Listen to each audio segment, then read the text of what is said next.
Elon Musk's makeover of Twitter has set off this newfound interest and migration of people into the world of decentralized social networks. So many platforms that had actually been around for years but didn't garner much attention until the last 6 months. Now, decentralized is one of those buzzwords. It gets thrown around a lot when we're talking crypto.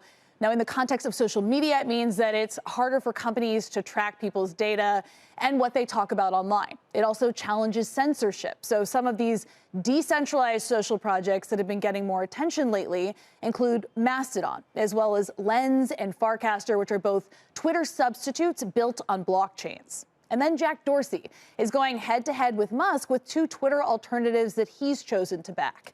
There's Blue Sky, which launched an invite-only app last week. The fact that a closed beta has hit the App Store could mean a public launch is imminent. There were 30,000 signups to the waitlist within 48 hours, so there's clearly user interest there. Blue Sky was originally created within Twitter back in 2019 when Dorsey was still CEO. It got $13 million in funding last April, and Jack joined the board.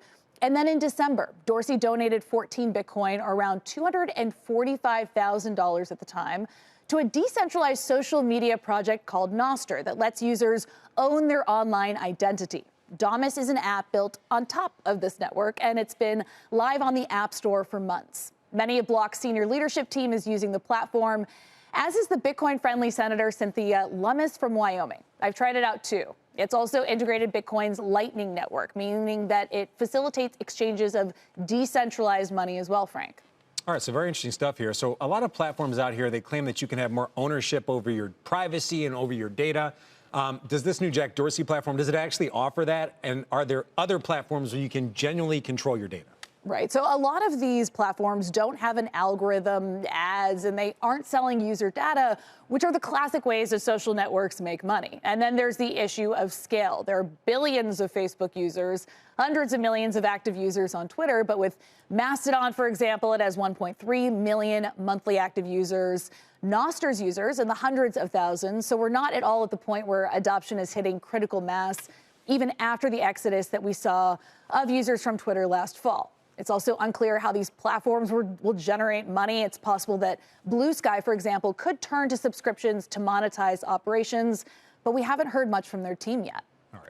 So just asking here. So when it comes to adoption, does it really come down to whether or not people actually care about their data and their privacy? Because we often have our data just flying everywhere. So is that the key question for these platforms? Yeah, no, that's just it, Frank. So the user experience with a lot of these front-end apps that are built on top of these decentralized protocols is really rough. I mean, I've tried it out. It's not a particularly nice user experience. It's clunky.